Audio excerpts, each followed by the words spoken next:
Glorilla this, Glorilla that. It ain't about Glorilla. Just look inside. Let's go. What we thinking now? What we thinking now? What we thinking now? Very toxic, very toxic, very toxic, very, very toxic, very toxic, very toxic, very. Hello. This is once again Very Thoughtsy, the girl Bex with a few thoughts. And this is about the whole Glorilla incident. I posted a little teaser in which I asked why are people mad at the glow up? She didn't do anything. And I guess as I looked a little further, a lot of people are not mad at her. So that's good because they have no reason to be. She gave some praise to God. She received an award that she didn't ask for. And that's, I guess, where I'm going to put a little bit more of my concentration on. But first, I do want to say it's not about Glorilla. Glorilla has been dealing with or being dealt with, I believe, internally. And if a praise is coming out of her mouth, anybody that knows the Lord should be happy that that's there and should actually start praying. I know you don't know her. You don't need to know her. We ultimately should have the heart of God, which is that He is not willing that any should perish, but that all should come. Right? That's the word. We say we want what He wants in the earth, then we should want her to give Him praise and to do more of it. I really hope everyone that ended up working with her that she thanked did give her some great word and things to think about, because she even acknowledged, how I be rapping. She know what she says is not bringing glory to Him, but you start somewhere. And the story that kind of came to mind when I initially heard all of this was about how God showed mercy to Nineveh and He sent Jonah. And what was Jonah's attitude or reaction? He was like, he went the other way because he didn't find that they were deserving. Seemed like, sometimes that can be the stance of the believer or who's already saved, like a Jonah or like a prodigal son's brother who's like, oh, I've been here the whole time. They don't even deserve it. But good, nobody's saying that. And I know the comments I'm mostly going to talk about Dedrick Haddon, but his comments are kind of being cheered on by, a large segment of people who I guess represent the church. And it's them that I'm really more reacting to because, again, they and me, none of us have some issue with Glorilla. The issue seems to be BET, right? And why they would give that. What's their motivation? I'm hearing, the few videos that I came across because this is all because of reaction online. I did not watch the show. I had never heard the song until I went to investigate what's the big uproar. And I honestly have to say that I don't understand it still. I don't understand why everybody's mad. This is BET. BET gave an award to someone that they liked, a secular artist. You can say it was a miscarriage of justice. You can say that they should have picked a real artist. None of that is really wrong. But where I'm coming from today is, so what? Like, okay, if you were really thinking about this spiritually, I mean, with a mindset of, okay, what does the word say about the world? It clearly tells you it's going to love its own. So why are you surprised when the world does exactly what the word says it's going to do? I'm more concerned about your thinking and refocusing you on what it is that we're supposed to be doing. We, as in people who love God and believe in God. Why are we even looking at that show?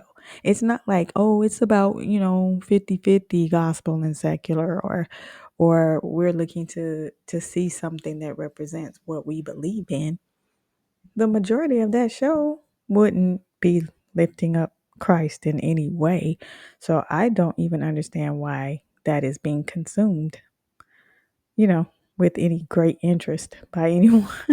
No disrespect, yay, BET or whatever, whatever. But I have to say, I don't understand all of that. So I'm here to kind of talk about that. The mentality is that they feel disrespected. And my question is why? I could see if this was something that's supposed to be well versed in what we believe in and want to give glory to that, and they gave it to her, that would be something I would understand you even questioning. But it's like getting mad at a dog for barking, or getting mad at the sea for having waves. Like, hello, it's BET. One of the things he said is that they need to have more people in the room so that the right people are picked and all of this. Okay. Okay. But to me, it's too much emphasis on you getting your flowers and you getting your glory, and that part, getting your glory. That is that why you do it? Again, this is not acknowledgement from God or his people or anything that has to do with any spiritual endeavor. This is literally love from the world. But I need y'all to understand that worship is not entertainment. I don't care who it is up there. When you go before the Lord, you're not going in there to see some great singing. You're going in there to offer up the fruit of your lips in song. And honestly, it's not just about song. Singing is just one part of it. Worship is a lifestyle. Worship is more. It's your time, your talents, your treasure. It's all of it. That's just a little part of it that you see, the singing. It can be done in so many ways. So I just feel like everybody's lost sight of it worrying about the singers. The singers are not supposed to be worshiped. The singers are not supposed to be even looked at. They're too visible as it is. Ooh, anyway, I want to share this, and I really hope that this doesn't get dinged because it's a few minutes and a few things. But this is the heart of a worshiper. And this was a conference for worship leaders, and that's why I had interest in it, because it's really just bothering me that people are up in arms about receiving accolades or praise from the world. The world is going to do what the world does. So let me share this and I will comment. This: do not love the world or the things of this world. If anyone loves the world, the love of the Father is not in him. And it's this phrase here: for all that is in the world, the desires of the flesh, the desires of the eyes, and the pride of life is not from the Father, but is from this world. And the world is passing away along with its desires. But whoever does the will of God abides forever. And I wanted to bring that out specifically because the ESV says, "for all that is in the world." Somebody say the word "all." This is all the world has to offer. Three things. Are you ready? The desires of the flesh, which is the lust of or craving for physical pleasure. Number two, the desire of the eye, which is the lust for or craving for everything we see. And number three, the pride of life, which is pride in our achievements and possessions. That is all the world has to offer. It has nothing else to offer. And if we don't talk about it in black and white terms in this way, we will think it's okay for us to do both. So he's talking about Of course, he shared a scripture that is kind of influencing me about loving the world and everything. But what that last point that he was making about achievements in the world, that's what we're dealing with here, or at least it seems like it to me. Wanting accolades and achievements. It amounts to what exactly? Like none of this. It can't it represents almost a worship of you. And that's you'll see later this pastor, but he is a worship leader. He's known for seeing William McDowell. And it's so funny because this is so timely. This message that I'm playing for you is 3 weeks ago. So he didn't say this in response to that, but to hear that and then see the uproar, it's like, oh my goodness, this is so very timely. You're centering yourself. And when you're doing that, that means that you're lifting yourself or trying to make yourself equal to or like God. And who said that? I will be like God. I will be like the Most High. That's what it sounds like. And that's a very dangerous place to be. You really, whoever, if you're feeling like this as a worshiper or a Christian or whatever, if you really feeling some type of way, I'm going to encourage you to really look internally because wrong focus. I just want to play the next one. Let me continue. The craving for physical pleasure, the craving for everything you see, the pride in our achievements and possessions, they are not from the Father. Interestingly enough, Clay and I were talking about this yesterday. In my house, and he's the same way, I actually have none of the awards that we've won because they are idols. Cannot, cannot. I've never displayed a single one anywhere because they are idols. And because they don't come from the Father. Now I know you would say, oh, that's just people recognizing. I get it. I get it. But as long as this heart was ever going to have a conflict, I couldn't see them. All of my awards are in a box. Okay.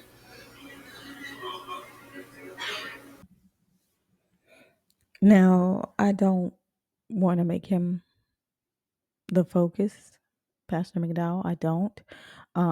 Because when we teach something or when we partake of something, we need to always center scripture.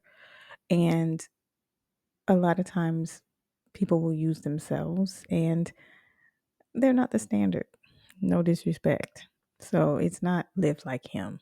But we can learn from other people. That's part of the Christian walk. There is scripture that says that once you've become strengthened, strengthen your brother. Once you've done something and you get the victory, that's what you're supposed to do. We're supposed to help each other. And so this is advice that we can take and we can it is going to help us to make sure that we center Christ and that we are able to get into his presence because there's nothing getting in the way. There's no pride in our hearts. There's nothing that the enemy can use to then distract us and get our focus off of God because that's his goal. We don't give room to him. And so I think that's what he's trying to do. And he's stating that. And I think it's an awesome thing to consider and then to apply in our own lives. One more clip from him. I think that we understand that literally the desire of the things of the world is an invisible disease that makes things the object of our prayer and makes us the center of our worship. Um, One of the things that I'm concerned about in the worship movement right now, particularly in the West, and the songs that are some of the most popular that come from the West, are songs about how God thinks about us, making us the center of worship. And we're lifting our hands, talking about how much he thinks about us and how much he loves, and we don't even recognize that we've intermingled worship with humanism. It's so good. That last part, it's like, and what he was talking about was how carbon monoxide poisoning happens to people, and then he made this statement. He went on to explain more, but of course, you can only use so much on YouTube. So I would definitely encourage anyone interested to watch. But he's so right. It's like, and I've noticed that myself, which is why when he said that, I audibly would like almost to scream because certain songs, and these are songs that sound really great, but they're really like me. I'm so great, and I'm unstoppable, and I'm wonderful, and I'm awesome. And again, don't want to put anybody down. This is not a knock on anyone, but there is a disconnect. I don't know if it's teaching. I don't know what it is, but some these type of conferences need to happen. Honestly, in the last before I found this video roughly about a week and a half ago, and before that, the thoughts I was having about worship in this day is there a seminary for worship? Because maybe there should be. I actually, that's one of the things I was searching as I found this video and other videos about worship. I found some really good ones. But the same way that pastors and ministers have to go and study and get into the word and dedicate themselves and consecrate themselves, if we're offering worship in a church or if we're sent to the world in terms of evangelism over music, which is what the industry should be. Mr. Hadden talked about, oh, we need an overhaul. Yeah, we need to get the worldliness out of it. That's one thing that's needed. We need to stop asking for people to love us that don't even understand who we serve or what we're doing. So again, who cares who they gave the award to? So it isn't to actually put anyone down. I hope that's not how this is being received. I hope if anybody's listening that you look at what this is and search yourself. Search the scriptures. I would encourage you to watch this video and search the scriptures because he talked a whole, I think it was like an hour, maybe a little more. And he broke some bread in this video. So that would be my encouragement because the focus needs to be back on God. If it's not about God, what are you even doing it for? Retire. Sit in the pews and get strengthened. Lobbying for somebody to be telling you you're so great, that song was so hot. I mean, you want to sing skillfully before the Lord. You want to offer him your best when you get up there on that stage. And the applause of one, if there's any, because really it's lifting him up. It's putting him in his rightful place, seated on the throne, exalted. That's what we do it for. So that doesn't seem like I'm talking about this whole Glorilla thing, but I just feel like it's the wrong focus on this Glorilla thing. Let Glorilla be Glorilla.